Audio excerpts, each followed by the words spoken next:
ವಿಶ್ವದ ಹುಮ್ಮನಸ್ಸಿನ ಕನ್ನಡಿಗರಿಗೆ ಅಮೋಘಂ ಚಾನೆಲ್ನ ಈ ಸಂಚಿಕೆಗೆ ಸುಸ್ವಾಗತ. ನಮಸ್ತೆ ಮ್ಯಾಮ್. ನಮಸ್ತೆ. ನಮ್ಮ ಕಲ್ಪನಾ ಮೇಡಮ್ ಇನ್ನೊಂದು ಸರಿ ನಮ್ಮ ಸಂಚಿಕೆಯಲ್ಲಿ ನಮ್ಮ ಒಂದು ಚಾನೆಲ್ಗೆ ಬಂದಿದ್ದಾರೆ. ಈ ಸಂಚಿಕೆಯಲ್ಲಿ ಅವರು ಹಿಂದಿನ ಸಂಚಿಕೆಯಲ್ಲಿ ಹೇಳಿದ ಆಕ್ಯುಪಂಕ್ಚರ್ನ ಕ್ಲಾಸಿಕಲ್ ಆಕ್ಯು ಹೀಲಿಂಗ್ ಬಗ್ಗೆ ಇನ್ನೂ ವಿವರವಾಗಿ ನಮ್ಮ ಜೊತೆ ಹಂಚ್ಕೊಳ್ತಾ ಇದ್ದಾರೆ. ಮೇಡಮ್, ನೀವು ಹೋದ ಸಂಚಿಕೆಯಲ್ಲಿ ಹೇಳಿದ ಹಾಗೆ ಆಕ್ಯು ಹೀಲಿಂಗ್ ಬಗ್ಗೆ ಅನೇಕ ಉಪಯೋಗಗಳನ್ನು, ಅನೇಕ ಪ್ರಯೋಜನಗಳನ್ನು ಮತ್ತು ಅದರ ಅರ್ಥ ಏನು ಅನ್ನೋದನ್ನೆಲ್ಲ ತುಂಬ ಚೆನ್ನಾಗಿ ಹೇಳ್ಕೊಟ್ರಿ, ಅಂದರೆ ತಿಳಿಸ್ಕೊಟ್ರಿ ನಮಗೆ. ಜೊತೆಗೆ ಈಗ ಆಕ್ಯು ಹೀಲಿಂಗ್, ಎನರ್ಜಿ ಹೀಲಿಂಗ್ ಅನ್ನೋ ಪದಗಳನ್ನ ನೀವು ಹೇಳ್ತಾ ಇದ್ರಿ. ಅದ್ರ ಬಗ್ಗೆ ಸ್ವಲ್ಪ ವಿವರವಾಗಿ ಹೇಳಿ ಮೇಡಮ್. ಹಾಂ, ಖಂಡಿತ. ಆಕ್ಯು ಹೀಲಿಂಗ್ ಅಂತ ಅಂದರೆ ಕ್ಲಾಸಿಕ್ ಆಕ್ಯುಪಂಕ್ಚರ್ ಅಂತಲೇ ನಾವು ಅದನ್ನು ಕರೆಯೋದು. ಅದು ನಮ್ಮಲ್ಲಿ ಒಂದು ರೂಟ್ ಲೆವೆಲ್ ತನಕ ಹೋಗುತ್ತೆ. ಅಂದರೆ ಸರ್ಫೇಸ್ ಲೆವೆಲಲ್ಲಿ ಕ್ಯೂರ್ ಮಾಡೋದು ಅಂತ ಅಲ್ಲ, ಅದು ಆಳಕ್ಕೆ ನಿಮಗೆ ಏನು ತೊಂದರೆ ಇದೆಯೋ ಅದಕ್ಕೆ ನಿಜವಾದ ಕಾರಣ ಏನು ಅನ್ನೋ ಒಂದು ರೂಟ್ ಲೆವೆಲ್ಗೆ ಹೋಗಿ ಅದನ್ನು ತೊಡೆದು ಹಾಕೋಕ್ಕೆ ಪ್ರಯತ್ನ ಪಡುತ್ತೆ. ಹಾಗೆಯೇ ಇದರಲ್ಲಿ ಏನೂ ಸೈಡ್ ಎಫೆಕ್ಟ್ ಇರಲ್ಲ. ಅಂದರೆ ಕೆಲವು ಸರಿ ಪೇಷಂಟ್ಗೆ ಅಂದರೆ ಅವರ ಟಾಕ್ಸಿನ್ಸ್ ಆಚೆ ಹೋಗಬೇಕಲ್ವ, ಟಾಕ್ಸಿನ್ಸು ರಿಮೂವ್ ಮಾಡ್ತಾ ಬರುತ್ತೆ. ಯಾಕೆಂದರೆ ಯಾವಾಗ ನಮ್ಮ ದೇಹದಲ್ಲಿ ಟಾಕ್ಸಿನ್ಸ್ ಹೋಗುತ್ತೋ ಆಗ ಎನರ್ಜಿ ಪ್ರವಾಹ, ಶಕ್ತಿ ಪ್ರವಾಹ ಚೆನ್ನಾಗಾಗುತ್ತೆ. ಅದರಿಂದ ಆ ಟಾಕ್ಸಿನ್ಸ್ನೆಲ್ಲ ತೆಗೆದು ಹಾಕ್ತಾ ಬರುತ್ತೆ. ಮತ್ತು ಬಯೋಕೆಮಿಕಲ್ ಪ್ರೊಡಕ್ಷನ್ ಅಂತ ನಮ್ಮ ದೇಹಕ್ಕೂ ಸಹ ಒಂದು ಬಯೋಕೆಮಿಕಲ್ ಪ್ರೊಡಕ್ಷನ್ ಆಗ್ತಾ ಇರೋ ಹಂಗೆ ನಮ್ಮ ಆರೋಗ್ಯ ಸುಧಾರಿಸುತ್ತೆ. ಅದು ನಮ್ಮ ಟ್ರೀಟ್ಮೆಂಟಿಂದ ಸಾಧ್ಯ. ನೀವು ಏನೇ ಮೆಡಿಸನ್ಸ್ ಆಚೆಯಿಂದ ಹಾಕ್ಕೊಂಡ್ರೂ ಅದು ಆರ್ಟಿಫಿಷಿಯಲ್ ಕೆಮಿಕಲ್ಸ್ ಆಗುತ್ತೆ. ಮತ್ತು ಅವನ ಮನೋಮಯ ಕೋಶ ಸಹ ವಿಸ್ತಾರ ಆಗುತ್ತಾ ಬರುತ್ತೆ. ಯಾಕೆಂದರೆ ಅವನಿಗೆ ಗೊತ್ತಾಗ್ತಾ ಹೋಗುತ್ತೆ, ನಾನು ಬೆಟರ್ ಆಗ್ತಾ ಇದ್ದೀನಿ. ಮತ್ತು ನಾವು ಅವ್ರನ್ನ ಟಚ್ ಮಾಡಿದಾಗ ಎಲ್ಲ ಎಲಿಮೆಂಟ್ಗಳು ಸ್ವಲ್ಪ ಪ್ರಚೋದಿತ ಆದಾಗ, ಫೈರ್ ಎಲಿಮೆಂಟ್ ಅಂದರೆ ಆಗಲೇ ಹೇಳಿದ ಹಾಗೆ ಮೈಂಡ್, ಆ ಮನೋಮಯ ಕೋಶ ಸಹ ಅವನಿಗೆ ವಿಸ್ತಾರ ಆಗ್ತಾ ಆಗ್ತಾ ಅವನು ಸಹ ಫಿಸಿಕಲಿ ಒಂದೇ ಅಲ್ಲ, ಮೆಂಟಲಿ ಸಹ ಸ್ಟೇಬಲ್ ಆಗ್ತಾ ಬರ್ತಾನೆ. ಇದು ತಗೊಳ್ಳೋದ್ರಿಂದ ಅವರಿಗೆ ಮುಂದಿನ ಜೀವನದ ಬಗ್ಗೆ ಒಂದು ಕನಸು, ಒಂದು ಹುಮ್ಮಸ್ಸು ಎಲ್ಲ ಬರ್ತಾ ಹೋಗುತ್ತೆ. ನಿಮ್ಮ ಒಂದು ಚಿಕಿತ್ಸೆಯ ವೈಶಿಷ್ಟ್ಯಗಳೇನು ಸ್ವಲ್ಪ ವಿವರವಾಗಿ ಹೇಳಿ. ನಿಮ್ಮದು ಯಾವ ರೀತಿ ಇರುತ್ತೆ? ಚಿಕಿತ್ಸಾ ಕ್ರಮ ಇರ್ಬೋದು, ಅದರಲ್ಲಿ ಪಥ್ಯ ಯಾವ ಥರ ಇರಬೇಕಾ? ಅಂದರೆ ನಮ್ಮ ಜೀವನ ಶೈಲಿಯಲ್ಲೂ ಬದಲಾವಣೆ ಮಾಡ್ಕೋಬೇಕಾಗುತ್ತಾ ಅವರು? ಖಂಡಿತ. ನಮ್ಮ ಜೀವನ ಶೈಲಿಯಲ್ಲಿ ಬದಲಾವಣೆ ಬೇಕೇ ಬೇಕು. ನಮ್ಮ ಜೀವನ ಶೈಲಿ ತುಂಬಾ ಹದಗೆಟ್ಬಿಟ್ಟಿದೆ. ಹೀಗಾಗಿ ಇದರಲ್ಲಿ ನಾವು ಏನು ಹೇಳ್ತೀವಿ ಅಂದರೆ 4 ಗೋಲ್ಡನ್ ರೂಲ್ಸ್ ಅಂತ ಹೇಳ್ತೀವಿ. ತುಂಬ ಕಷ್ಟ ಏನಿಲ್ಲ. ಹಸಿವು, ನಿದ್ದೆ, ಬಾಯಾರಿಕೆ ಮತ್ತು ವಿಶ್ರಾಮ, ಇವು 4 ಗೋಲ್ಡನ್ ರೂಲ್ಸ್ ಅಂತ ಹೇಳೋದು. ಹಸಿವು ಎಲ್ಲರಿಗೂ ಗೊತ್ತು, ಪ್ರತಿ ಮನುಷ್ಯನಿಗೂ ಹಸಿವು ಅನ್ನೋದು ಆಗುತ್ತೆ. ಆದರೆ ನಾವು ಅದನ್ನು ಹಸಿವು ಇಲ್ಲದೆ ಇರೋವಾಗ ತಿನ್ನೋದು, ಮತ್ತು ಹಸಿವು ಇರುವಾಗ ತಿನ್ನದೇ ಇರುವುದು. ಹಾಗೆಯೇ ಬಾಯಾರಿಕೆ ಸಹ. ನಮಗೆ ಬಾಯಾರಿಕೆ ಆದಾಗ ಏನೋ ಕೆಲಸ ಮಾಡ್ತಾ ನೀರನ್ನು ಕುಡಿಯೋದು ಮರ್ತು ಬಿಡ್ತೀವಿ. ಆಮೇಲೆ ಎಲ್ಲೋ ವಾಟ್ಸಪ್ ನೋಡಿಬಿಟ್ಟು ಸಿಪ್ ನೀರು ಕುಡಿಬೇಕಪ್ಪ, ಒಳ್ಳೆಯದು, ಬೆಳಗ್ಗೆ ಖಾಲಿ ಹೊಟ್ಟೆಗೆ ಎದ್ದು 1.5 ಲೀಟ್ರ್ ನೀರು ಕುಡಿಬೇಕು ಅಂತ ಅಂದ್ಕೊಂಡು ಘಟ ಕುಡಿಯೋದು. ಈ ಥರ ಕೆಲವು ತಪ್ಪು ಮಾಡ್ತಾ ಇರ್ತೇವೆ. ಹಾಗೆ ನಿದ್ದೆ, ರಾತ್ರಿ ಹೊತ್ತು ಒಂದು 9-9:30 ಒಳಗಡೆ ನಾವು ಮಲಗೋ ಅಭ್ಯಾಸ ಮಾಡಿಕೊಂಡ್ರೆ ನಮ್ಮ ಎಲ್ಲ ಆರ್ಗನ್ ಸಹ ಸುವ್ಯವಸ್ಥಿತವಾಗಿ ಕೆಲಸ ಮಾಡುತ್ತೆ. ನಿದ್ದೆನ ಕಂಟ್ರೋಲ್ ಮಾಡಿಕೊಂಡು ಆಮೇಲೆ ಲೇಟಾಗಿ ಮಲಗೋದು, ಟಿ ವಿ ನೋಡೋದು ಅಥವಾ ಅವರ ಕೆಲಸದ ವೈಖರಿಯಿಂದನೂ ನಿಧಾನವಾಗಿ ಮಲಗಬಹುದು. ಹಾಗೆಯೇ ಬೆಳಗ್ಗೆ ಹೊತ್ತು ನಿದ್ದೆ ಇಲ್ಲದೆ ಇದ್ರೂ ಪವರ್ ನ್ಯಾಪ್ ಅನ್ನೋ ಹೆಸರಲ್ಲಿ ಸುಮ್ಮನೆ ಮಧ್ಯಾಹ್ನ ಮಲಗೋದು, ಇದು ಮಿಸ್ಟೇಕ್ಸ್ ಆಗ್ತಾ ಇರುತ್ತೆ. ಮತ್ತು ರೆಸ್ಟ್, ನಮ್ಮ ನಾವು ಕೆಲಸ ಮಾಡ್ತಾ ಇರ್ತೀವಿ, ತುಂಬ ಏನೋ ನಮಗೆ ರೆಸ್ಟ್ ತಗೋಬೇಕು ಅಂತ ಒಂದು ಸಮಯ, ಒಂದು ಫೀಲಿಂಗ್ ಬಂತು ಅಂದರೆ ಆ ಕೆಲಸದಲ್ಲಿ ನಾವು ಒಂದು ವಿಶ್ರಾಂತಿ ತಗೊಳ್ಳೇಬೇಕು ಅಂತ ಹೇಳ್ತೀನಿ. ಕೆಲಸನೇ ಮಾಡದೆ ಸುಮ್ಮನೆ ರೆಸ್ಟ್ ತಗೊಳ್ತೀವಿ ಅನ್ನೋ ಹೆಸರಲ್ಲಿ ನಾವು ಸುಮ್ಮನೆ ಮಲಗ್ತಾ ಇದ್ರೆ ಅದು ಸಹ ತಪ್ಪು. ಈ ಥರ ವೈಪರೀತ್ಯಗಳಿದೆ. ಅದನ್ನೆಲ್ಲ ನಾವು ಒಂದು ವ್ಯವಸ್ಥಿತವಾಗಿ ಅವರಿಗೆ ಇದನ್ನೆಲ್ಲ ಹೇಳ್ಕೊಡ್ತಾ ಬರ್ತೀವಿ. ಇದು 4 ಗೋಲ್ಡನ್ ರೂಲ್ಸ್ ಅಂತ ನಾವು ಏನು ಹೇಳ್ತೀವೋ ಅದನ್ನು ನಾವು ಪಾಲಿಸಿದ್ರೆ ಆರೋಗ್ಯವಾಗಿರ್ತೇವೆ. ಪಥ್ಯ ಏನಿರುತ್ತೆ ಮೇಡಮ್? ಪಥ್ಯ ಅಂದರೆ ಒಂದು ನಾವು ಹಾಲು ಬಿಡೋಕ್ಕೆ ಹೇಳ್ತೇನೆ. ಯಾಕೆಂದರೆ ನಿಮಗೆ ಗೊತ್ತು ಇವಾಗ ಹೇಗಿದೆ ಒಂದು ಡೈರಿಯಲ್ಲಿ ಯಾವ ಥರ ಹಸುಗಳನ್ನ ಒಂದು ಕಡೆ ಇಟ್ಟು ಮೊದಲು ಹಾಗೆ ಸ್ವಚ್ಛಂದವಾಗಿ ಹಸುಗಳನ್ನ ಬಿಡೋದಿಲ್ಲ. ಮತ್ತು ಮುಂಚೆ ಅಂದರೆ ಅದಕ್ಕೇನು ಬೇಕು ಅದು ಅಡ್ಡಾಡಿಕೊಂಡು ತಗೊಳ್ತಾ ಇತ್ತು. ಈಗ ಅದನ್ನು ಒಂದು ಕಡೆ ಇಟ್ಟುಬಿಟ್ಟು ಅದಕ್ಕೆ ಆಗಾಗ ಅದು ಕನ್ಸೆಪ್ಷನ್ ಆಗೋ ಥರ ಇಂಜೆಕ್ಷನ್ಸ್ ಕೊಟ್ಟು ಇವೆಲ್ಲ ಕೆಮಿಕಲ್ಸ್ ಅಲ್ವೇ. ಜೊತೆಗೆ ಒಂದು ಕರು ಹಾಕಿದ ತಕ್ಷಣ ಅದಕ್ಕೆ ಒಂದು ವಿಶ್ರಾಂತಿ ಇಲ್ಲವೇ ಇಲ್ಲ. ತಕ್ಷಣ ಅದನ್ನು ಕನ್ಸೀವ್ ಆಗೋ ಥರ ಮತ್ತೆ ಇಂಜೆಕ್ಷನ್ ಕೊಡ್ತಾರೆ. ಇದರಿಂದ ನೀವೇ ಯೋಚನೆ ಮಾಡಿ, ಈಗ ಅದರಿಂದ ಬರೋ ಹಾಲಲ್ಲಿ ಕೆಮಿಕಲ್ಸ್ ಇದ್ದೇ ಇರುತ್ತೆ. ಮತ್ತು ಕರುನ ಕುಡಿಯೋಕ್ಕೆ ಬಿಡೋದೇ ಇಲ್ಲ ಅವರು. ಈಗ ಅದು ಹಾಲು ಇಟ್ ಈಸ್ ಮೆಂಟ್ ಫಾರ್ ಕರು, ಅದನ್ನು ಕುಡಿಲಿ ಅಂತಲೇ ದೇವರು ಕೊಟ್ಟಿರ್ತಾನೆ. ಹಿಂದೆ ಕರು ಕುಡಿದ ಮೇಲೆ ಹಾಲು ಕರಿತಾ ಇದ್ರು, ಆಗ ಅಷ್ಟೊಂದು ತೊಂದರೆ ಆಗ್ತಿದ್ದಿಲ್ಲ. ಹಿಂದಿನವ್ರು ಹಾಲು ಕುಡಿತಾ ಇದ್ರು, ಇಲ್ಲ ಅಂತಲ್ಲ, ಆವಾಗ ಕಂಪ್ಲೀಟ್ ಫುಡ್ ಅಂತ ಸಹ ಹೇಳ್ತಾ ಇದ್ರು. ಬಟ್ ಈಗ ಮನುಷ್ಯ ತುಂಬ ದುರಾಸೆಗೆ ಹೋಗ್ಬಿಟ್ಟು ಬಹಳನೇ ಅವ್ಯವಸ್ಥೆ ಆಗಿದೆ. ಮತ್ತು ಅದಕ್ಕೆ ಪಂಪ್ ಹಾಕಿ ಹಾಲನ್ನು ಕರೀತಾರೆ, ಆವಾಗ ಅದಕ್ಕೆ ರಕ್ತ ಸಹ ಅದರಲ್ಲಿ ಬರುತ್ತೆ. ಆ ರಕ್ತ ಮಿಶ್ರಿತವಾದ ಹಾಲಲ್ಲಿ ಹೇಗೆ ಅದನ್ನು ಸಂಪೂರ್ಣ ಆಹಾರ ಅಂತ ನಾವು ಅಂದ್ಕೊಳ್ಳೋಕ್ಕಾಗತ್ತೆ ಅಲ್ವೇ. ಅದೊಂದು ಪಥ್ಯ ಹೇಳ್ತೇನೆ. ಆಮೇಲೆ ಮೊಸರು ಅಷ್ಟೇ. ಈಗ ನಾವು ಮನೆಯಲ್ಲಿ ಹೆಪ್ಪಾಕ್ಬಿಟ್ಟು ಫ್ರಿಜ್ಜಲ್ಲಿ ಇಡದೆ ಕುಡಿದ್ರೆ ನನ್ನ ಪ್ರಕಾರ ಮೊಸರು ಸಹ ಪ್ರೋಬಯಾಟಿಕ್ಕೆ. ಆದರೆ ನೀವು ಆಚೆಯಿಂದ ಮೊಸರು ತಂದಾಗ ಏನಾಗುತ್ತೆ ಅಂದರೆ ಅವರು ನಮ್ಮ ಥರ ಹೆಪ್ಪಾಕೋದು ಅವೆಲ್ಲ ಮಾಡೋಕ್ಕೆ ಸಾಧ್ಯ ಇಲ್ಲ. ಹಾಲಿನ ಕವರ್ಸ್ಗಳನ್ನ ಆ ಹಾಲನ್ನು ಅವರು ಹಾಗೇನೆ ಒಂದು ದಿವಸ ಇಟ್ಟು ಸ್ವಲ್ಪ ಬಿಸಿಯಾಗಿರೋ ಒಂದು ಇನ್ಸ್ಟ್ರೂಮೆಂಟಲ್ಲಿ ಹಾಕಿದಾಗ ಆ ಬಿಸಿಯಿಂದ ಹಾಲು ಅಲ್ಲಿ ಮೊಸರಾಗುತ್ತೆ. ಹೀಗಾಗಿ ಅಲ್ಲಿ ಪ್ರೋಬಯೋಟಿಕ್ ಅಂಶ ಇರೋದಿಲ್ಲ. ಆಚೆ ಮೊಸರು ತುಂಬ ಜನ ಉಪಯೋಗಿಸ್ತಾರೆ. ಈಗಿನ ಗೃಹಿಣಿಯರಿಗೆ ಮೊಸರು ಹೆಪ್ಪಾಕೋದು ಸಹ ಬೇಸರದ ಸಂಗತಿ ಆಗಿಬಿಟ್ಟಿದೆ. ಮತ್ತು ಬೆಣ್ಣೆ ಇದನ್ನೆಲ್ಲ ಶುದ್ಧವಾಗಿ ತಯಾರಿಸಿದ್ರೆ ಪರವಾಗಿಲ್ಲ. ಬಟ್ ಇದರಲ್ಲೂ ಸಹ ಅವರು ಒಂದು ಶೆಲ್ಫ್ ಲೈಫ್ಗೋಸ್ಕರ ಏನು ಆ್ಯಡ್ ಮಾಡಿರ್ತಾರೆ ನಮಗೆ ಗೊತ್ತಿಲ್ಲ. ತುಪ್ಪ ಇರೋದ್ರಲ್ಲಿ ಸೇಫ್ ಅಂತ ಹೇಳ್ತೇನೆ. ತುಪ್ಪವನ್ನು ನೀವು ಶುದ್ಧವಾದ ತುಪ್ಪವನ್ನು ಬಳಸಿ, ಆಯುರ್ವೇದದ ಪ್ರಕಾರ ಸಹ ಶುದ್ಧ ತುಪ್ಪ ಉಪಯೋಗಿಸೋದು ಒಳ್ಳೆಯದು. ಆದರೆ ಬೇಸಿಕಲಿ ನಾನು ಹಾಲು ಬಿಡೋಕ್ಕೆ ಹೇಳ್ತೀನಿ. ಮತ್ತು ಬೇಕರಿ ಐಟಮ್ಸ್ ಅಂದರೆ ಈಗ ಮೈದಾ ಈ ಥರದ್ದು ಆದಷ್ಟು ಉಪಯೋಗಿಸ್ಬೇಡಿ ಅಂತ ಹೇಳ್ತೇನೆ. ಮತ್ತು ತುಂಬ ಜನಕ್ಕೆ ಈಗ ಚಪಾತಿ ಇಷ್ಟ, ಅದು ನಾರ್ತ್ ಇಂಡಿಯಾದವರು ಉಪಯೋಗಿಸ್ತಾರೆ, ಅವರ ಪ್ರಾದೇಶಿಕ ಬೆಳೆ. ಆದರೂ ಈಗ ತುಂಬ ಜನ ಚಪಾತಿ ಇಲ್ಲದೆ ಊಟ ಕಂಪ್ಲೀಟ್ ಅಲ್ಲ ಅನ್ನೋ ಒಂದು ಲೆವೆಲ್ಗೆ ಬಂದುಬಿಟ್ಟಿದ್ದಾರೆ. ಹಾಗೆ ನಿಮಗೆ ಚಪಾತಿ ಬೇಕೇ ಬೇಕು ಅನ್ನೋರಿಗೆ ನಾನು ಮಧ್ಯಾಹ್ನದ ಹೊತ್ತು ಚಪಾತಿ ಉಪಯೋಗಿಸಿ, ರಾತ್ರಿ ಬೇಡ ಅಂತ ಹೇಳ್ತೀನಿ. ಹಾಗೂ ಬೇಕನ್ಸಿದ್ರೆ ಜವೆಗೋಧಿ ಉಪಯೋಗಿಸಿ ಅಂತ ಹೇಳ್ತೀನಿ. ಅದರಲ್ಲಿ ಗ್ಲೂಟೆನ್ ಅಂಶ ಇರೋದಿಲ್ಲ.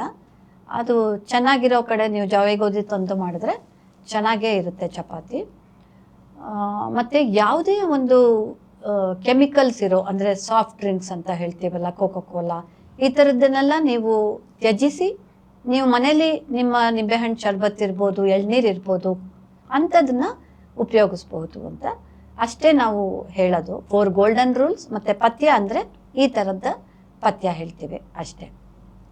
ಮತ್ತು ನಿಮ್ಮ ಟ್ರೀಟ್ಮೆಂಟ್ ವೈಶಿಷ್ಟ್ಯತೆಗಳು ಅಂದರೆ ಹೇಗೆ ಕೊಡ್ತೀರಾ ಟ್ರೀಟ್ಮೆಂಟ್? ಅದಕ್ಕೆ ಬೇರೆದಕ್ಕೂ ನಿಮ್ಮದಕ್ಕೂ ಏನೋ ಒಂದು ಸ್ಪೆಷಾಲಿಟಿ ಇದೆ ಟ್ರೀಟ್ಮೆಂಟಲ್ಲಿ ಅಂದರೆ ಏನಿರ್ಬೋದು? ಖಂಡಿತ ಸ್ಪೆಷಾಲಿಟಿ ಇದೆ. ಯಾಕೆ ಅಂತ ಅಂದರೆ ಇಲ್ಲಿ ತುಂಬ ಸಮಯ ತಗೊಳ್ಳೋದೇ ಇಲ್ಲ. ನಾವು ಪೇಷಂಟ್ ಬಂದಾಗ ಅವ್ರಿಗೇನಾದ್ರು ಕೌನ್ಸಿಲಿಂಗ್ ಥರ ಏನಾದ್ರು ಹೇಳ್ಕೊಳ್ಳೋದಿದ್ರೆ ಅದಕ್ಕೆ ಸ್ವಲ್ಪ ಸಮಯ ಹೋಗುತ್ತೆ ಅಷ್ಟೇ. ಟ್ರೀಟ್ಮೆಂಟ್ ಜಸ್ಟ್ 2 ಮಿನಿಟ್ಸ್ ಟ್ರೀಟ್ಮೆಂಟ್ ಅಷ್ಟೇ. ನಿಮ್ಮ ನಾಡಿ ನೋಡ್ತೀವಿ, ಮತ್ತು ಯಾವ ಭಾಗದಲ್ಲಿ ನಿಮಗೆ ತೊಂದರೆ ಇದೆ ಅಂದರೆ ಶಕ್ತಿ ಎನರ್ಜಿ ಮೆರಿಡಿಯನ್ಸಲ್ಲಿ ಎಲ್ಲಿ ಬ್ಲಾಕ್ ಆಗಿದೆ ಅನ್ನೋದು ನಮಗೆ ಗೊತ್ತಾಗುತ್ತಲ್ಲ, ಆ ಭಾಗವನ್ನು ಸ್ಪರ್ಶ ಮಾಡ್ತೀವಿ. ಎನರ್ಜಿ ಹೀಲಿಂಗ್ ಅಂದರೆ ಅದರಲ್ಲಿ ಒಂದು ವ್ಯಕ್ತಿನ ಮಲಗಿಸಿ ಒಂದು 20 ನಿಮಿಷ ಸಮಯದಲ್ಲಿ ನಾವು ಅವರ ಆರಾದಲ್ಲಿ ವರ್ಕೌಟ್ ಮಾಡ್ತೇವೆ. ಅಲ್ಲಿ ನಾವು ಟಚ್ಚೇ ಮಾಡೋದಿಲ್ಲ. ಎರಡನ್ನೂ ನಾನು ಕೊಡ್ತೀನಿ. ಅವರ ಪೇಷಂಟ್ಗೆ ಹೇಗೆ ಕಂಫರ್ಟು ಆ ಥರ ಕೊಡ್ತೀನಿ. ಮೇಡಮ್, ಈಗ ನಿಮ್ಮ ಟ್ರೀಟ್ಮೆಂಟ್ ತಗೊಂಡ ಮೇಲೆ ಆ ಒಂದು ಪೇಷಂಟ್ಗೆ ಯಾವ ರೀತಿ ಅವನಲ್ಲಿ ಮಾರ್ಪಾಡಾಗ್ಬೋದು, ಅಂದರೆ ಅವನಿಗೆ ಯಾವ ರೀತಿ ಪ್ರಯೋಜನಗಳು ಆಗ್ಬೋದು? ನೀವು ಕೊಡೋ ಒಂದು ಟ್ರೀಟ್ಮೆಂಟಿಂದ ಬರೋ ಪೇಷಂಟ್ಸ್ಗೆ ಯಾವ್ಯಾವ ರೀತಿ ಬದಲಾವಣೆಗಳಾಗ್ತಾ Changes. ಹೋಗಬಹುದು ಅಂತ? ಇದು ಒಳ್ಳೆ ಪ್ರಶ್ನೆ. ಈಗ ಒಬ್ಬ ವ್ಯಕ್ತಿ ನಮ್ಮ ಹತ್ರ ಟ್ರೀಟ್ಮೆಂಟ್ಗೆ ಬಂದಾಗ ಅವನು ಪ್ರಾಬ್ಲಮ್ ಎಲ್ಲ ಹೇಳ್ಕೊಂಡ್ಮೇಲೆ ನಾವು ಟ್ರೀಟ್ಮೆಂಟ್ ಕೊಡ್ತೀವಿ ಟಚ್ ಮಾಡಿ, ಮತ್ತು ಕೆಲವು ಲೈಫ್ ಸ್ಟೈಲ್ ಚೇಂಜಸ್ಸು ಹೇಳಿದಾಗ ಅವನಲ್ಲಿ ಒಂದು ನಾನು ಈ ಥರ ಮಾಡಬೇಕು ಅಂತ ಅವನು ಯಾವಾಗ ಅನ್ಕೊತಾನೋ ಆ ಗಳಿಗೆಯಲ್ಲೇ ಡೋಪಮಿನ್ ಪ್ರೊಡ್ಯೂಸ್ ಆಗುತ್ತೆ. ಆಮೇಲೆ ಅದನ್ನು ಅವನು ಆಚರಣೆಗೆ ತರ್ತಾ ಹೋಗ್ತಾನೆ. ಆವಾಗ ಅವನಿಗೆ ಸೆರೋಟೋನಿನ್ ಅನ್ನೋ ಒಂದು ಕೆಮಿಕಲ್ಲು ಅವನ ಬಾಡಿಯಲ್ಲಿ ಪ್ರೊಡ್ಯೂಸ್ ಆಗುತ್ತೆ. ಆಮೇಲೆ ಅದನ್ನು ಕೆಲವು ವಾರಗಳು ಅವನು ಅದನ್ನು ಕಂಟಿನ್ಯೂ ಮಾಡ್ತಾ ಇರಬೇಕು ಅಂತ ನಾವು ಹೇಳ್ತೀವಲ್ವ, ಅದನ್ನು ಮಾಡ್ತಾ ಮಾಡ್ತಾ ಇನ್ನೊಂದು ಹಾರ್ಮೋನು, ಆ್ಯಂಟಿ ಡಿಪ್ರೆಸೆಂಟ್ ಹಾರ್ಮೋನ್ ಎಂಡಾರ್ಫಿನ್ ಪ್ರೊಡ್ಯೂಸ್ ಆಗುತ್ತೆ. ಈಗ ಎಷ್ಟೋ ನೀವು ಕೇಳಿರ್ತೀರ ವ್ರತಗಳು ಮಾಡೋವಾಗ 21 ದಿವಸ 48 ದಿವಸ ಒಂದು ಮಂಡಲ ಮಾಡಿ ಅಂತ. ಯಾಕೆ ಹಾಗೆ ಹೇಳ್ತಾ ಇದ್ರು ಹಿಂದಿನ ಕಾಲದಲ್ಲೂ ಸಹ ಈ ಕೆಮಿಕಲ್ ಪ್ರೊಡಕ್ಷನ್ನು ಬಾಡಿಯಲ್ಲಿ ಆಗಲಿ ಅಂತ. ಇದನ್ನೆಲ್ಲ ಮಾಡ್ತಾ ಇರೋವಾಗ ಅವನಿಗೆ ಗೊತ್ತಿಲ್ಲದೆ ಅವನಲ್ಲಿ ಅವನ ಭವಿಷ್ಯದ ಬಗ್ಗೆ ಅವನು ತುಂಬ ಆರೋಗ್ಯವಂತನಾಗ್ತಾ ಇದ್ದೀನಿ ಅಂತ ಅವನ ಮನಸ್ಸಲ್ಲಿ ಅಂದ್ಕೊಳ್ತಾ ಅವನಲ್ಲಿ ಒಂದು ಡ್ರೀಮ್ ಬರುತ್ತೆ. ಒಂದು ಆರೋಗ್ಯಪೂರ್ಣ ಶರೀರ ಅವನಿಗೆ ಕಾಣಿಸ್ತಾನೆ ಹೋಗುತ್ತೆ. ಆ ಡ್ರೀಮ್ನೇ ಅದನ್ನು ರಿಯಾಲಿಟಿ ಆಗೋದಕ್ಕೆ ಈಗಿನ ಸೈನ್ಸು ಮ್ಯಾನಿಫೆಸ್ಟೇಷನ್ ಅಂತ ಕರೀತಾರೆ. ಇದು ಆಗ್ತಾ ಆ ಡ್ರೀಮ್ ನಿಜವಾಗ್ಲೂ ರಿಯಾಲಿಟಿ ಆಗಿ ಅವನಲ್ಲಿ ಒಂದು ಅವೇರ್ನೆಸ್ ಬರ್ತಾ ಹೋಗುತ್ತೆ. ಹೌದು, ನನ್ನಲ್ಲಿ ಈ ಬದಲಾವಣೆ ಆಗ್ತಾ ಇದೆ ಅಂತ ಒಂದು ಅವೇರ್ನೆಸ್ ಬರ್ತಾ ಅವನಲ್ಲಿ ಸೆಲ್ಫ್ ಲವ್ ಸ್ಟಾರ್ಟ್ ಆಗುತ್ತೆ.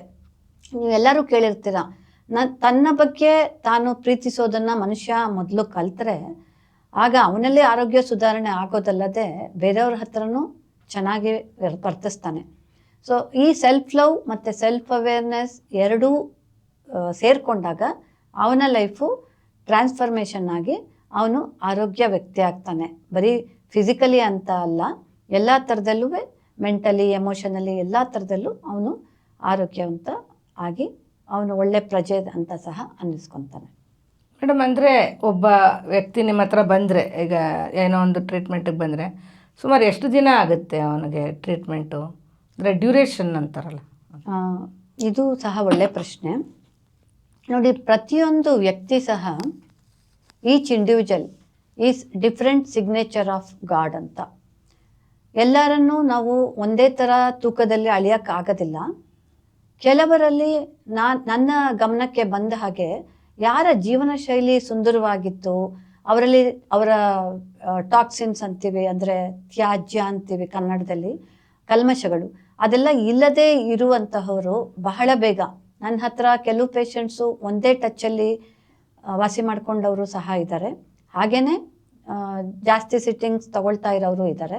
ಇದು ಅವರೊಳಗಡೆ ಇರೋ ಒಂದು ಕಲ್ಮಶ ಆಚೆ ಹೋದಾಗ ಹೊಸ ಶಕ್ತಿ ಪ್ರವಾಹ ಆಗೋದು. ಇದು ವ್ಯಕ್ತಿಯಿಂದ ವ್ಯಕ್ತಿಗೆ ಸಮಯ ತಗೊಳುತ್ತೆ. ಆದರೆ ಸರಿಸುಮಾರು ಒಂದು 2 ತಿಂಗಳು ಅಂತ ನಾನು ಹೇಳ್ಬೋದು. ವಾರಕ್ಕೊಂದು ಸರಿ ತಗೊಂಡಾಗ ಆವ್ರೇಜ್ ಸರಾಸರಿ 2 ತಿಂಗಳಂತೂ ಬೇಕಾಗುತ್ತೆ. ಅಷ್ಟರಲ್ಲಿ ಅವರು ಏನೋ ಒಂದು ಚೇಂಜ್ ಖಂಡಿತ ನೋಡ್ತಾರೆ. ಯಾಕೆ ಅಂದರೆ ನನ್ನ ಹತ್ರ ಒಬ್ಬರು ರತ್ನಾಕರ್ ಅಂತ ಬರ್ತಾ ಇದ್ರು. ಅವರಿಗೆ ಡಯಾಬಿಟಿಸ್ ಇತ್ತು. ಹಾಗೆಯೇ ಸ್ವಲ್ಪ ಕಾಲು ಎಲ್ಲ ತೋರಿಸಿದಾಗ ಗ್ಯಾಂಗ್ರೀನ್ ಆಗಿದೆ ಅಂತ ಗೊತ್ತಾಯಿತು. ನಾನು ಅವರ ಮನೋಬಲ ಇದು ಮಾಡಬಾರ್ದು, ಕಮ್ಮಿ ಮಾಡಬಾರ್ದು ಅಂದ್ಬಿಟ್ಟು ಅದು ಗ್ಯಾಂಗ್ರೀನ್ ಅಂತ ಕೇಳಲಿಲ್ಲ. ನನ್ನ ಪಾಡಿಗೆ ನಾನು ಟ್ರೀಟ್ಮೆಂಟ್ ಕೊಡ್ತಿದ್ದೆ. ಪ್ರತಿ ಬಾರಿ ಬಂದಾಗಲೂ ಅವರು ನನ್ನಲ್ಲಿ ಏನೂ ವ್ಯತ್ಯಾಸ ಇಲ್ಲ ಅಂತ ಹೇಳ್ತಾನೇ ಬಂದರು. ನಾನು ಹೇಳಿದೆ, ನಾನು ನಿಮಗೆ ಸಮಯಾವಧಿ ಕೊಟ್ಟಿರೋದು 2 ತಿಂಗಳು. 2 ತಿಂಗಳ ತನಕ ಸುಮ್ಮನೆ ಬನ್ನಿ, 2 ತಿಂಗಳಾದಮೇಲೆ ಯೋಚನೆ ಮಾಡೋಣ ಅಂತ ಹೇಳಿದೆ. ಅವರು 2 ತಿಂಗಳು ಪಾಪ ಬಂದು ಅದರ ನಿಯಮಿತವಾಗಿ ಏನೊಂದು ಮನಸ್ಸಲ್ಲಿ ಕ್ಷೋಭೆ ಇಟ್ಕೊಳ್ದೆ, ಸಂದೇಹ ಇಟ್ಕೊಳ್ದೆ ಬಂದರು. 2ನೇ ತಿಂಗಳು ನಾಳೆ 2ನೇ ತಿಂಗಳು ಮುಗಿಯುತ್ತೆ ಅಂದಾಗ ನನ್ನ ಹತ್ರ ಟ್ರೀಟ್ಮೆಂಟಿಗೆ ಬಂದು, ನನಗೆ ತುಂಬ ಚೆನ್ನಾಗಿ ನಿದ್ದೆ ಬರ್ತಾ ಇದೆ. ಆಮೇಲೆ ಮಧ್ಯರಾತ್ರಿ ನಾನು 3 ಸರಿ ಯೂರಿನ್ಗೆ ಎದ್ದೇಳ್ತಾ ಇದ್ದೆ ಮೇಡಮ್, ಈಗ ಒಂದೇ ಒಂದು ಸರಿ ಎದ್ದೇಳ್ತಾ ಇದ್ದೀನಿ. ಇನ್ನು ನಾನು ಈ ಟ್ರೀಟ್ಮೆಂಟ್ ಖಂಡಿತ ಮುಂದುವರಿಸ್ತೀನಿ ಅಂತ ಬಂದರು. ಈಗ ಸರಿಸುಮಾರು 10 ತಿಂಗಳಾಗಿದೆ. ಈಗ ಅವರಿಗೆ ಡಯಾಬಿಟೀಸ್ ಸಹ ಕಂಟ್ರೋಲಲ್ಲಿ ಬಂದಿದೆ. ಅವರು ಮಾತ್ರೆಗಳನ್ನ ನಿಲ್ಲಿಸ್ತೀನಿ ಅಂತ ಹೇಳಿ ನಿಲ್ಲಿಸ್ಬಿಟ್ರು. ಮತ್ತು ಗ್ಯಾಂಗ್ರೀನ್ ಸಹ, ಕಾಲೂತ ಇದು ಸಹ 70% ಕಮ್ಮಿ ಆಗಿದೆ. ಈ ಏನು ಕೆಮಿಕಲ್ ಚೇಂಜಸ್ ನಾನು ಹೇಳಿದ್ನೋ ಇಷ್ಟೊತ್ತು, ಡೋಪಮಿನ್ ಇದೆಲ್ಲ, ಫಸ್ಟು ಅವರ ಎನರ್ಜಿ ಚೇಂಜ್ ನಾನು ಮಾಡಿದ್ಮೇಲೆ ಈ ಕೆಮಿಕಲ್ ಚೇಂಜ್ ಆಗಿ ಅವರ ಆರೋಗ್ಯ ಸುಧಾರಿಸ್ತು ಅಂತ ಹೇಳೋಕ್ಕೆ ಇಷ್ಟಪಡ್ತೀನಿ. ಇದುವರೆಗೂ ನೀವು ಯಾವ್ಯಾವ ಥರ ಪೇಷಂಟ್ಸ್ಗೆ ಟ್ರೀಟ್ಮೆಂಟ್ ಕೊಟ್ಟಿದ್ದೀರಾ ಮೇಡಮ್? ಮನುಷ್ಯನಿಗೆ ಒಂದು ಸಣ್ಣ ತೊಂದರೆ ಅಂದರೆ ಶೀತ, ಕೆಮ್ಮು, ಜ್ವರ, ಈ ತರಹ ಒಂದು ಸಣ್ಣ ತೊಂದರೆಯಿಂದ ಹಿಡಿದು ಈಗ ನಿದ್ದೆ, ಡೈಜೆಷನ್ ಇಶ್ಯೂಸು, ತುಂಬ ಜನಕ್ಕೆ ಗ್ಯಾಸ್ಟ್ರಿಕ್ ಇರುತ್ತೆ, ಬೊವೆಲ್ ಮೂಮೆಂಟ್ ಆಗಲ್ಲ ಅಂತ ಬರ್ತಾರೆ, ಮತ್ತು ತಲೆ ಏನೋ ಒಂಥರ ಆಗ್ತಾ ಇದೆ, ನನಗೆ ನಿಂತ್ಕೊಳ್ಳೋಕ್ಕಾಗ್ತಾ ಇಲ್ಲ, ನಡೆಯೋವಾಗ ಆ ಕಡೆ ಈ ಕಡೆ ವಾಲ್ದಂಗಾಗುತ್ತೆ, ಆ ಥರ ಹೇಳ್ತಾ ಬರ್ತಾರೆ. ರೆಸ್ಪಿರೇಟ್ರಿ ಇಶ್ಯೂಯಿಂದ ಹಿಡಿದು ನರ್ವ್ಸ್ ಪ್ರಾಬ್ಲಮ್ಮು, ಮಸ್ಕ್ಯುಲೋಸ್ಕೆಲಿಟನ್ ಅಂದರೆ ಈಗ ಬೆನ್ನೋವು, ಶೋಲ್ಡರ್ ಪೇನು, ಆ ಥರದ್ದು ತೊಂದರೆಗಳಿರೋರು ಸಹ ನನ್ನ ಹತ್ರ ಬರ್ತಾ ಇರ್ತಾರೆ. ಕೆಲವರು IT ಪೀಪಲ್, ನಮ್ಗೆ ಸದ್ಯಕ್ಕೇನು ತೊಂದರೆ ಇಲ್ಲ, ಆದರೂ ಏನಾದರೂ ನಾವು ಈಗ ಫಾರ್ ಎಕ್ಸಾಂಪಲ್ ನಾವು ವ್ಯಾಕ್ಸಿನೇಷನ್ ತೊಗೊಳ್ಳೋದಾಗಲಿ ಇನ್ನೊಂದು ಮಾಡ್ಕೋತೀವಲ್ಲ, ಒಂದು ಸುಸ್ಥಿರವಾಗಿರಬೇಕು ಅಂತ, ಆ ಥರದ್ದು ಏನಾದ್ರು ಇಲ್ಲಿ ಮೇಂಟೈನ್ ಆಗುತ್ತಾ ಅಂತ ಹೇಳಿ ಸಹ ಕೆಲವರು ಬಂದು ತಗೋತಾ ಇರ್ತಾರೆ. ಮತ್ತು ಲೇಡೀಸಲ್ಲಿ ಈ PCOD, ಮೆನ್ಸ್ಟ್ರುರಲ್ ಇಶ್ಯೂಸು, ಈ ಥರದ್ದವರು ಸಹ ನನ್ನ ಹತ್ರ ಬರ್ತಾ ಇರ್ತಾರೆ. ಇನ್ನೊಂದು ಪ್ರಾಬ್ಲಮ್ ಅಂದರೆ ಈ ನಡುವೆ ತುಂಬ ಜನಕ್ಕೆ ಸ್ಕಿನ್ ಇಶ್ಯೂಸು ಜಾಸ್ತಿ ಇದೆ. ಇಲ್ಲಿ ಸ್ಟ್ರೆಸ್ ಒಂದೇ ಅಲ್ಲ, ನಾವು ಉಪಯೋಗಿಸೋ ಒಂದು ಪ್ರಸಾಧನಗಳು ಸಹ ಕೆಮಿಕಲ್ಸ್ ಇರುತ್ತೆ. ಸ್ಕಿನ್ ಅನ್ನೋದಲ್ಲಿ ತುಂಬ ರಂಧ್ರಗಳಿರ್ತಲ್ಲ, ಅದು ಬ್ರೀತ್ ಮಾಡೋಕ್ಕೆ ಹೇಗೆ ಹೆಲ್ಪ್ ಆಗುತ್ತೋ ಹಾಗೆಯೇ ಟಾಕ್ಸಿನ್ಸ್ನ ಸಹ ಅದು ಹಾಗೆ ತೊಗೊಂಡ್ಬಿಡುತ್ತೆ. ಅದಕ್ಕೆ ದೇಹಕ್ಕೆ ನಾವು ಉಪಯೋಗಿಸೋ ಪ್ರಸಾಧನಗಳ ವಿಷಯದಲ್ಲಿ ನಾವು ತುಂಬ ಗಮನವಾಗಿರಬೇಕು. ಮತ್ತು ಈ ಸ್ಕಿನ್ ಕಂಡೀಷನ್ಸ್ ಅಂತ ಹೇಳುವಾಗ ಎಕ್ಸಿಮಾ ಇರ್ಬೋದು, ಸೋರಿಯಾಸಿಸ್ ಇರ್ಬೋದು, ಅವ್ರಿಗೂ ಸಹ ನಾನು ಟ್ರೀಟ್ ಮಾಡ್ತಾ ಇದ್ದೀನಿ. ಅವರು ಸಹ 70% ಬೆಟರ್ ಆಗ್ತಾ ಇದ್ದಾರೆ. ಅವರಿಗೆ ಸ್ವಲ್ಪ ಕೆಲವು ಪಥ್ಯ ಹೇಳ್ತೀನಿ, ಯಾವುದು ನಾನು ತುಂಬ ರಿಜಿಡ್ಡಾಗಿ ಫಾಲೋ ಮಾಡೋಕ್ಕೆ ಹೇಳೋದಿಲ್ಲ, ಬಟ್ ಅವರಿಗೆ ಆಸಕ್ತಿ ಬಂದು ಬಹಳ ಜನ ಸುಧಾರಣೆ ತೋರಿಸ್ತಾ ಇದ್ದಾರೆ. ಮೇಡಮ್, ಈಗ ನೀವು ಹೇಳಿದ್ರಿ ಬೇರೆ ಬೇರೆ ಥರದ ಕಾಯಿಲೆಗಳಿಗೆ ನೀವು ಟ್ರೀಟ್ಮೆಂಟ್ ಕೊಡ್ತಿದ್ದೀರಾ ಅಂತ, ಅಂದರೆ ಎಲ್ರಿಗೂ ಒಂದೇ ಥರ ಟ್ರೀಟ್ಮೆಂಟ್ ಇರುತ್ತಲ್ಲ, ಅವ್ರಿಗೂ ಸ್ವಲ್ಪ ಬೇರೆ ಬೇರೆ ಥರ ಟ್ರೀಟ್ಮೆಂಟ್ ಕೊಡ್ತೀರಾ?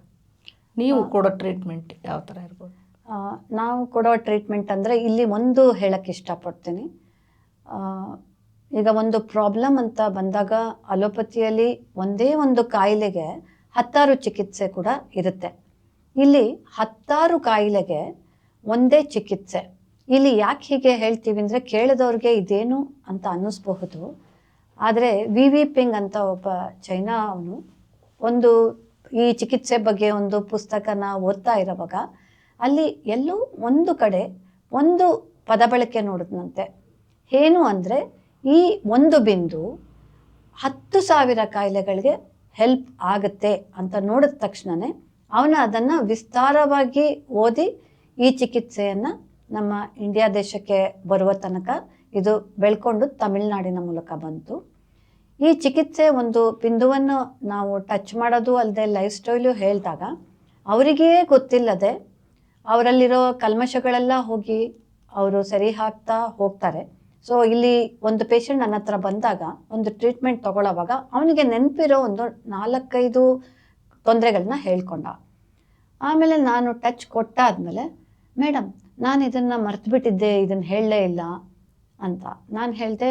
ನಿಮ್ಮ ನಾಡಿ ಬಡಿತದಲ್ಲೇ ಇದು ಗೊತ್ತಾಗಿರುತ್ತೆ ನಮಗೆ ನಿಮ್ಮ ತೊಂದರೆಗಳು, ನಾವು ಕೊಟ್ಟಾಗ ನೀವು ಹೇಳ್ಕೊಳ್ದೇ ಇರೋ ತೊಂದರೆ ಸಹ ಇದರಲ್ಲಿ ಸರಿ ಹೋಗುತ್ತೆ ಅಂತ ನಾನು ಹೇಳಿದೆ. ಹಾಗೆಯೇ ನೆಕ್ಸ್ಟ್ ಸೆಷನ್ಗೆ ಬಂದಾಗ ನನಗೆ ಇಲ್ಲಿ ಕತ್ತಲ್ಲೆಲ್ಲ ಸಣ್ಣ ಸಣ್ಣ ಗುಳ್ಳೆ, ಅದನ್ನು ಕಪ್ಪಗೆ ಕೆಲವರಿಗೆ ಹೇಳುತ್ತಲ್ಲ, ಅದನ್ನು ಅವರು ಹೇಳ್ಕೊಂಡಿರಲಿಲ್ಲ ನನ್ನ ಹತ್ರ.